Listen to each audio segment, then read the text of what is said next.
Hi guys, how's it? Kia ora to my kiwi whanau, good day to everyone else. Yes, I know this is a different environment than you're used to seeing me do videos. I usually do my recaps in the car, but I have a guest with me, man. We just had lunch. This is Sam Phillips, lock for your Dallas Jackals. We just had some great fajitas.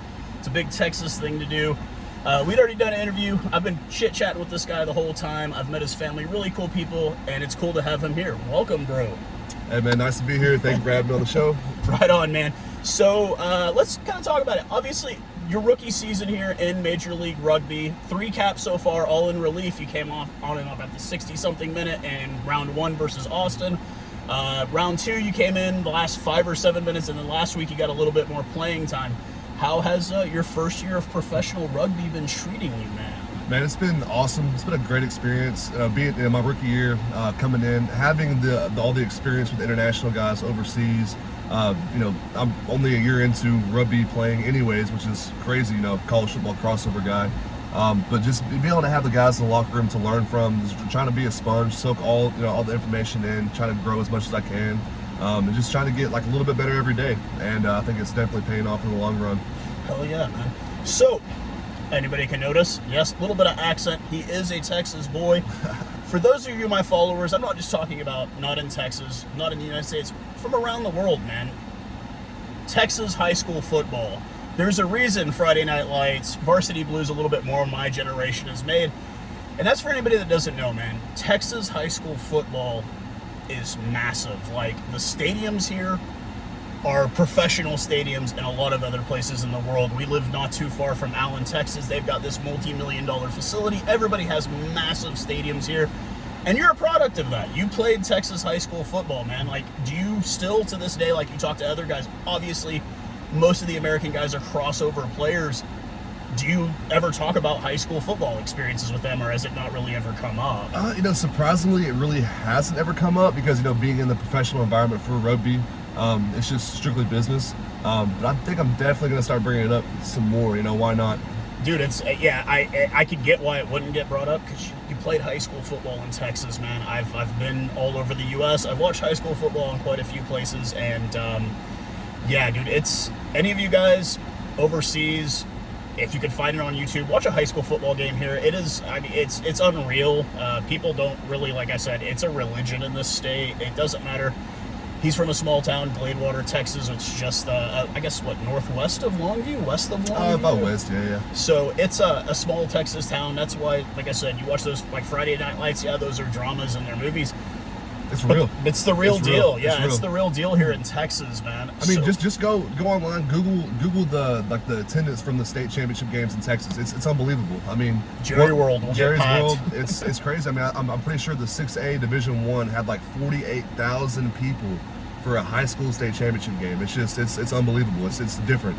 It's on a whole nother level. Something we had talked about, Choctaw Stadium, man. Both of us. Obviously, you're a Texas boy. You grew up going to that stadium.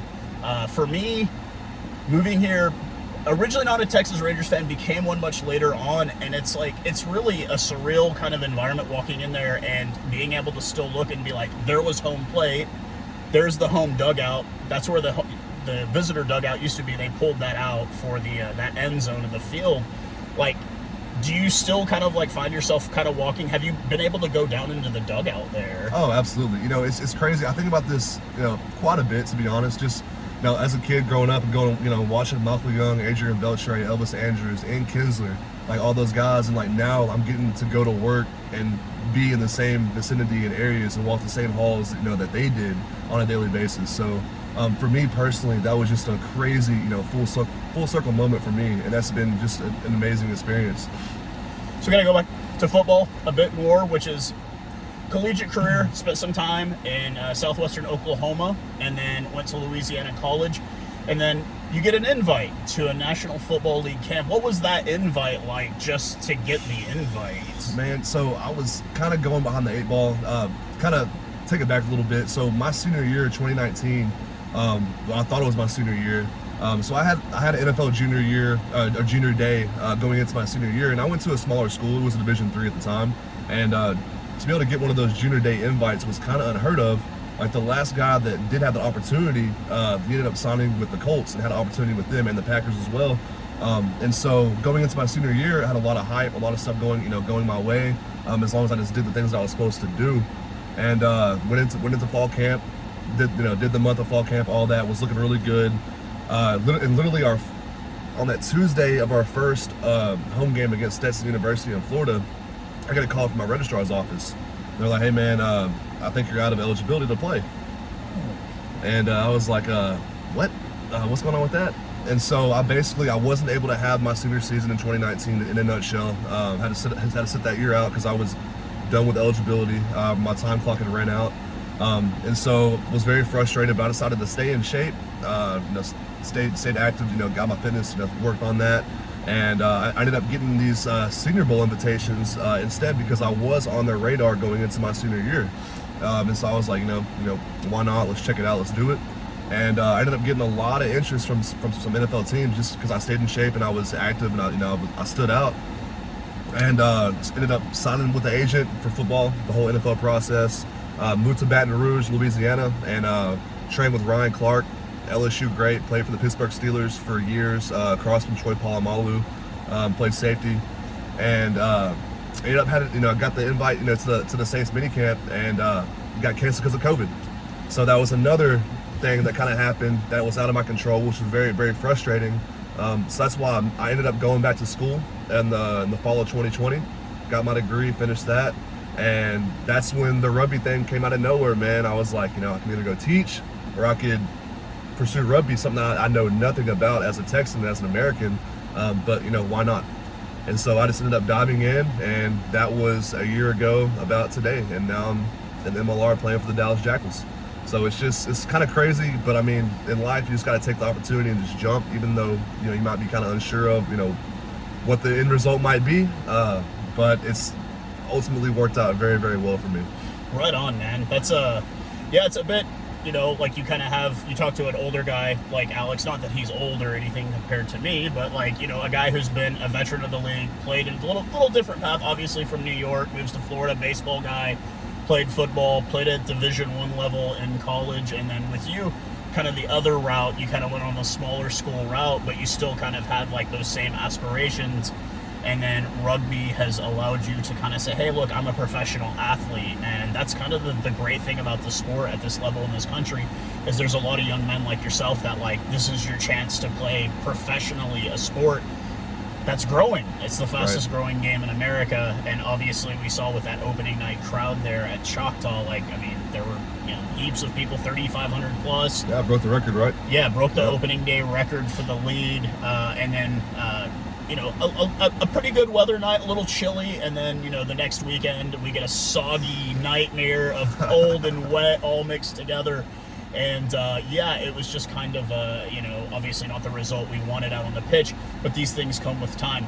Getting ready to head off to Utah this weekend. How are you feeling, man? Are you feeling good? Do you feel like it's going to be a good week? Has it been good trainings the last couple of days? Or Absolutely. I mean, we've been really working. We're focused on set piece, trying to get our scrum right. We've made a lot of adjustments, so I will say that y'all are going to see a lot better scrum and set piece as well. I think mentally, I mean, we're good. I mean, we know that we've been playing really good rugby the past couple weeks, the past 3 weeks, really, ever since Austin, and we just keep busting our butts, man. We know that eventually we're gonna get that win. Hopefully, it's next week. This week, I can really see it being this week against Utah, and it's just gonna take that one win. And once we get that one win, it's just gonna keep rolling and rolling and rolling, and we'll be able to finish games. Get that monkey off of your back there, as they say. Absolutely. So a couple more questions and then we'll call it a day on this, and I usually do like 5 questions. It's going to be kind of different for each guy because of different circumstances, but we'll go ahead and start off with the first one, man. What song or group of songs or playlist do you have to listen to before every game to get you in the right headset? Oh man, I'm a Texas boy. I kind of got to get into a crazy mindset, man, so I'm going to have to go with, we're going to say NBA Youngboy. I love Kanye West. Okay, hip-hop. Hip-hop, oh, definitely. We're going to say Drake. It's basic, yeah. Shout out Toronto, whatever. Man, I like to mix some classic rock in there, too. I like some Guns N' Roses.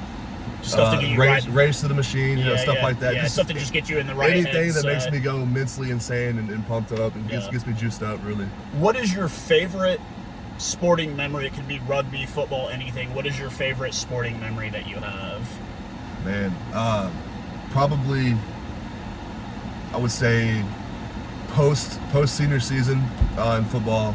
Probably the first NFL scout I talked to at one of those senior showcases my senior year. It was from the New York Jets, and that was just a crazy experience because just one, me not having that senior season, I was surprised that any scout would even want to talk to me anyways. And it's been my dream to play in the NFL, and so just having that experience, that conversation was just awesome.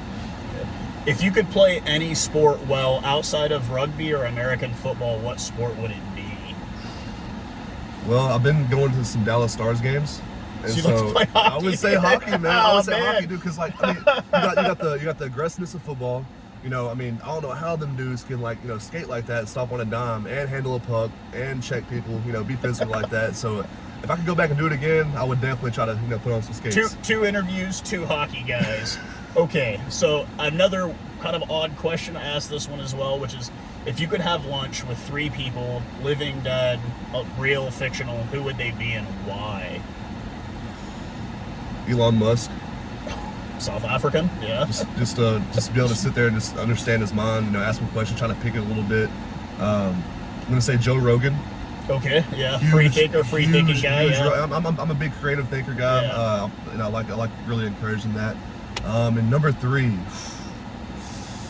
dad? I would say my dad, man. Your dad? My dad. I lost my dad to cancer whenever I was 9, throat cancer, and just I know that if he was still here with me right now, that he'd be having the time of his life, man. He honestly, with the whole my football career and everything, there's been a lot of things that haven't gone my way, but I've always had that connection with him. I mean, he showed me the love for football, and he'd be a rugby fan now. Absolutely. Yeah. So definitely my dad would be number 3, really number 1, but I mean, no, that's a great answer, man. I would have been the same. Yeah, dad would definitely be on the top of the list for me. And then another one here. So you're a young man, 25 years old, living in Fort Worth. The ladies want to know, man, what's your status, man? Are you locked up? Are you shacked up? Are you talking to him? I mean, are you just wanting to play it cool? Are you just wanting to concentrate on your career? Let's just say I'm booed up for the moment. Right on. It's kind of crazy. Actually, my girl Abby. I met her in Denver. Oh, right on. Talked to her. Some things may not have worked out whenever she heard I might be moving to Texas. But what's kind of crazy is literally, she saw, she knew Sean Clark, or one of our other locks, plays for the Jackals, and she went to college with him. And after all of our things, she unfollowed me on Instagram. It is what it is. I'm not taking it personal. It is what it is. But she saw Sean sign with Dallas, and she told me, she was like, I wonder what Sam's doing. So she went and saw I signed with Dallas too, and turns out she took a job in Fort Worth. So she's back here, man. Right so on. We're picking up where we left off. Good, and it's all about timing, and she helped me get through some kind of dark times whenever I was in Denver, and it was good for me. So having her here, in Fort Worth, it's kind of it's timing, man. You can't not take advantage of something like that. So it's going good. So we'll see what happens. So one last question. We'll end this. What are your, your dreams and aspirations, not just in rugby, but in life? What would you like to do, man? Is this just would you like to coach one day? Would you like to just kind of, play this until you can and then transfer into teaching or coaching? I mean, I know you can teach, you have that degree. Right. I know I'm 25. I'm still learning the game. I'm getting better every day. As long as I stay healthy, I would love to pursue rugby full time. I mean, I was telling you this earlier at lunch. I wish I would have learned about rugby so much sooner. I mean, I've only known about it for a year, and I've absolutely fell in love with it. I mean, football is so one-dimensional. I play tight end, so I have my job. What I'm supposed to do, my assignment for every play. I mean, but rugby, it's a player's game. You have the opportunity to pass, run the ball, tackle, score, everything. And so it's just, and on top of that, just the rugby culture and all that. Hopefully I can stay, in the MLR as long as I can, or maybe go international if I do make those strides, of improvement. Definitely a dream of mine to get a cap for the USA Eagles, just to be able to represent my home country. It's a dream. And then on the side, just having my own personal business, with Limitless Rugby, kind of it's on the ground right now. It's picking up traction. That's something also y'all need to look out for as well in the future. Because I will also be running that company as well. But I don't know, man. Like I said, I have that degree to fall back on too. I would love to coach and teach, high school football, but A really cool thing about playing for the Jackals and being a local guy is I didn't realize how big the rugby community was here already, you know, Yeah, and it's massive. And I love it, and I think that it's something that the youth, especially around here, it's football mainly, but I feel like the youth would love it. It's cost effective. I mean, all you need is a rugby ball, which you don't have $400 on pads, you know. Yeah. And I just think that kids would really love it and really enjoy it. And so something along the lines of that, whatever I can do to help grow rugby and just in the community, man. North Texas, you know, East Texas, where I'm from personally. That would be the ideal thing for me. Right on, man. Well, thanks for having lunch with me, man. Sir. Let you finish up on your day and appreciate the interview, man. I hope you do well this weekend. And when the Jackals return home on the 12th, Yeah, we've got New Orleans. Nola coming into town. I will be there. He will be there. The family will be there. Family will be there. And you guys should be there. It's great fun. Come on out to Choctaw Stadium. It's the newest team here in North Texas. Absolutely great family atmosphere.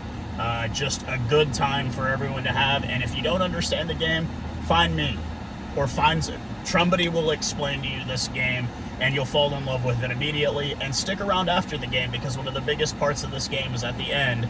The players come up and hang out with you. That's like a normal part of rugby culture, is you come and hang out with the fans. And then you'll see them later that night at the bar with the other team, usually having a few drinks, because that's what you do in this sport. It's never, you go to combat and then you have a beer. So It's a gentleman's game. Hey, and if all the international guys that are on this page, the Rugby Network is free. Sign up, It's free. support the Jackals. Come on, man. Do your thing, do your part. Appreciate y'all. cheers, guys.